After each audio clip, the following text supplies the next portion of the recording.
All right, let's dive straight in. Ever thought to yourself, I really need to learn English, but, well, the whole thing just feels like a giant mountain to climb. If that sounds familiar, then pull up a chair, because this is exactly what we're going to unpack for you today. That's right. Our goal here is to give you a clear, simple, and maybe even enjoyable starting point if you're looking to learn English from the very beginning. Right. Think of this as your friendly guide to taking that first step, and then the next, and the one after that. Okay, so let's get right to it. Why should someone even bother tackling English? It can feel like such a huge commitment, right? Time, effort. It's a really valid question. Yeah. And when you look at the sheer numbers, it's quite compelling. We're talking about well over 1.5 billion English speakers worldwide. Wow. That's a massive global community you could potentially connect with. Over 1.5 billion. That number is just staggering. It really puts the scale of the language into perspective. Yeah. But it's not just about how many people speak it, is it? It's about where you find it. Absolutely. English has really become the go-to language in so many important areas of modern life. Okay. Consider the internet. I mean, a vast majority of online information and resources are in English. It's dominant in international business. Right, business too. And when you think about entertainment, movies, TV shows, popular music, so much of it comes from English-speaking countries. You're so right. I mean, sometimes I feel like I spend half my viewing time just reading subtitles. Exactly. It would be amazing to just understand it directly. And it's not just for leisure either. English is crucial for travel. It makes it so much easier to navigate new places, connect with people you meet. Sure, travel, definitely. Even in fields like science and technology, it's often the main language for sharing research, for collaborating internationally. So it's really not just another language to tick off on a resume. It sounds like learning English can fundamentally change how you interact with the world. It really can. Connecting with more people, accessing way more information and entertainment. And it could really boost your career prospects too, right? Precisely. The source material we've been looking at asks point blank, why learn English? And the reasons are clear. It genuinely broadens your horizons, it opens up countless opportunities, and it empowers you to be a more active participant in our interconnected world. Yeah. Imagine the confidence of watching that Hollywood movie and getting every nuance. Yeah. Or striking up a conversation with someone from across the globe without a second thought. Okay, you've convinced me. It sounds like an incredible investment in yourself. But the big question remains, where does someone who knows absolutely nothing even begin? It can feel like staring at a blank wall. That feeling of being overwhelmed is totally normal. Yeah. Really. The key is to break it down into manageable steps. Yeah. And don't put pressure on yourself to become fluent overnight. Right, take it easy. So the very first crucial step. Okay, so not jumping into complicated grammar rules right away. That's good news. Not at all.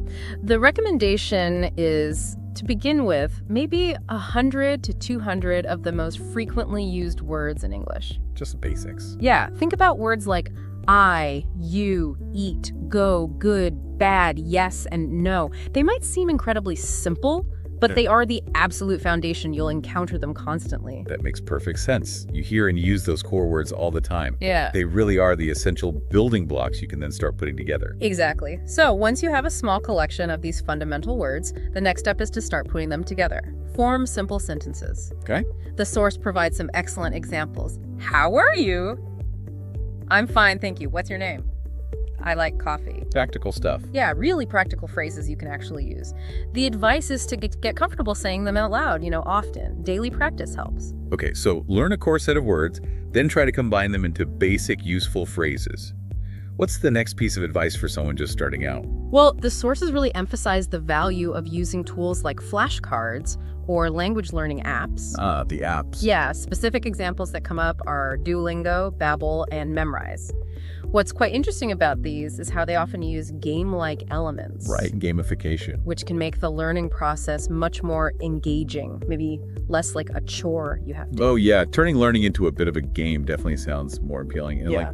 it would keep you coming back. The time commitment doesn't seem overwhelming either, does it? Not at all. The recommendation is just 10 to 15 minutes a day. That's it. Yeah, it really reinforces this idea that consistent, small efforts they can lead to significant progress over time. It's all about those steady, manageable steps. Okay, so we've got building a basic vocabulary, practicing simple sentences, and leveraging helpful apps. What's another key method for beginners to start absorbing the language? This is where listening comes in. It's really powerful. The source draws a really insightful comparison to how babies learn their first language. They spend a huge amount of time just listening to sounds around them, long before they even say their first words. That's a really helpful analogy. So even if you don't understand much at the start, just exposing yourself to English can be beneficial. Absolutely. Even if you only grasped maybe 10% of what you're hearing? Just 10%. Yeah, whether it's songs, podcasts like this one, YouTube videos, short audio clips, your brain is actively working. It's starting to recognize the rhythm, the intonation patterns, those common sound combinations. And that gradually helps your understanding grow, almost subconsciously. Precisely. That initial 10% understanding can slowly expand to 20%, then 50%. You might be surprised how much you start to comprehend without consciously translating every single word. Okay. The source specifically suggests starting with listening resources designed for beginners, like BBC Learning English or maybe The English Coach. Got it. That sounds like a much less intimidating way to immerse yourself. Now, I know for many people, the idea of actually speaking in a new language, that can feel really nerve-wracking. Oh, definitely. What advice does the source offer to overcome that initial hesitation? It acknowledges that speaking can feel scary, for sure, but it strongly emphasizes how incredibly valuable it is as a learning tool. Right. The core message is, start speaking from day one, even if you feel far from fluent. Even with mistakes. Absolutely. It's so important to remember that even native English speakers make mistakes. It's just a natural part of communicating. That's definitely reassuring to hear. Yeah. So what are some practical ways beginners can actually start speaking? One suggestion is really simple. Just talk to yourself in English. To yourself? Yeah. Describe what you're doing during your day. Like, I am brushing my teeth, or I am eating breakfast. Maybe I like apples. It might feel a bit odd at first. I can imagine. But it's a completely pressure-free way to practice forming sentences and get comfortable with the sounds. That's a great idea. No need to worry about making mistakes in front of anyone else. What other speaking practice does the source recommend? It suggests connecting with language partners online, using apps like HelloTalk or Tandem. Ah, language exchange apps. Exactly. These platforms link you up with other language learners and also native English speakers who are often happy to help beginners practice. It can create a really supportive environment. Okay. The source also mentions recording your own voice. Recording yourself? Yeah, as a way to build confidence and track your progress over time can be really motivating to actually hear how you're improving. That's interesting. You can see how hearing yourself speak could highlight areas to work on, but also be really encouraging when you notice you're getting better. Absolutely. And the source makes a really relatable point. Speaking a language is a skill, like playing guitar or riding a bike. Yeah. You only get better with consistent practice by actually doing it. Okay, so we're building vocabulary, immersing through listening, and pushing ourselves to speak from the start. What about reading? How does that fit in for beginners? Reading is presented as a really effective way to rapidly expand your vocabulary. Faster vocabulary building, okay. But the advice here is crucial. Don't start with texts that are too difficult or complex. That can be incredibly discouraging. So definitely not diving straight into Shakespeare or Dickens. Not for beginners, no. The source recommends starting with things like children's books or what are known as graded readers. Graded readers? Yeah, these are books specifically written with limited vocabulary and simpler grammar, tailored for different levels of language learners. Oh, okay. Even things like comic books or just turning on English subtitles while you're watching YouTube videos. These can be really helpful ways to engage with written English. Those sound much more approachable, less likely to lead to instant frustration. Any other specific tips for reading as a beginner? Yes. The source suggests trying to read stories that you're already familiar with in your own language. Oh, that's clever. Because you already know the plot and the characters, right? So it can be much easier to understand the English words and connect them to concepts you already know. Makes sense. And when you do find new words while reading, the advice is to actively learn them. Write them down in a notebook. Maybe draw a simple picture next to it or write an example sentence to help remember. Right. This active engagement really helps those new words stick. I like that idea of creating a personal English vocabulary notebook. It makes learning more active and tailored to words you're actually seeing.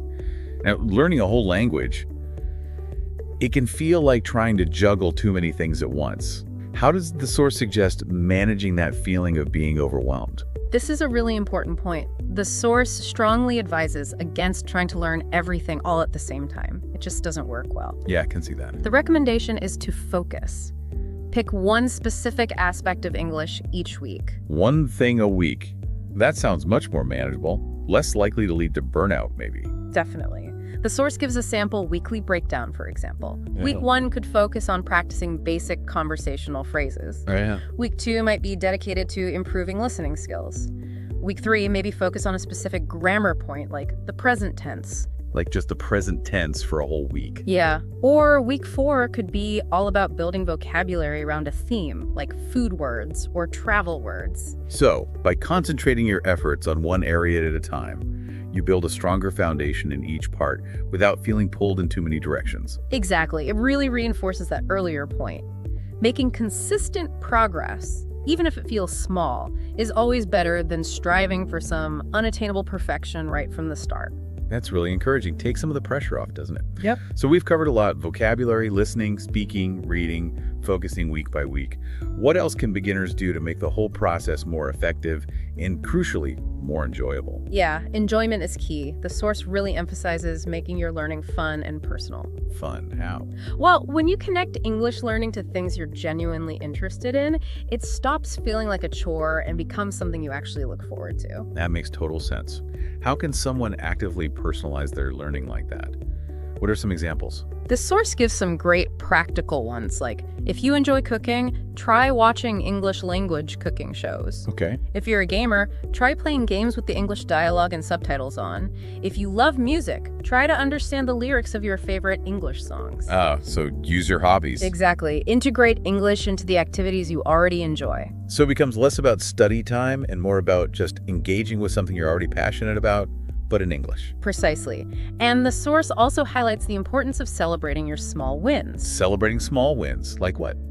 Like, did you manage to say a complete sentence in English today? That's a victory. Celebrate it. Right. Did you understand a few new words in a video you watched?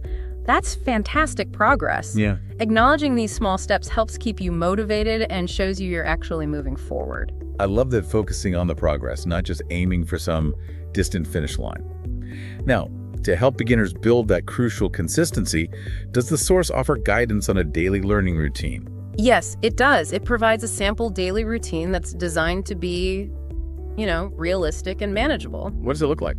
It suggests dedicating around 10 minutes each to a few things. Reviewing flashcards or new vocabulary. 10 minutes, okay. Another 10 minutes listening to English audio or maybe a podcast. Point 10 minutes reading a simple article or story. Right. And finally, 10 minutes practicing speaking or writing a few sentences. So that adds up to about 40 minutes of focused practice each day. That doesn't sound too bad. Exactly. And the source wisely points out that while, sure, more time can be beneficial, even committing to just 15 or 20 minutes of consistent effort daily, Even just 15 minutes. can make a really significant difference in the long run. The absolute key is establishing that regular habit of engaging with English. That sounds like a really practical and achievable routine for beginners. So, to kind of wrap things up, what are the main takeaways for anyone listening who's just starting their English learning adventure? Well, the core principles really are: start small, make those steps manageable, stay consistent with your practice, even if it's just a little bit each day. Right. And maybe most importantly, make it enjoyable. Connect it to your own interests. And it's so important to remember that absolutely everyone starts at the beginning, isn't it? No one starts out fluent. Absolutely. Every single fluent English speaker, was once a complete beginner, feeling unsure, maybe a bit intimidated, but they kept going. So the message is really, don't let those initial challenges discourage you. Just keep at it. Exactly. As the source so clearly and I think encouragingly puts it, you've got this. Keep going. That's a fantastic note to finish on. And for you listening, maybe take a moment now to think about just one small step you can take today, based on everything we've talked about, to either start or keep going on your journey of learning English. Thanks for taking this deep dive with us today.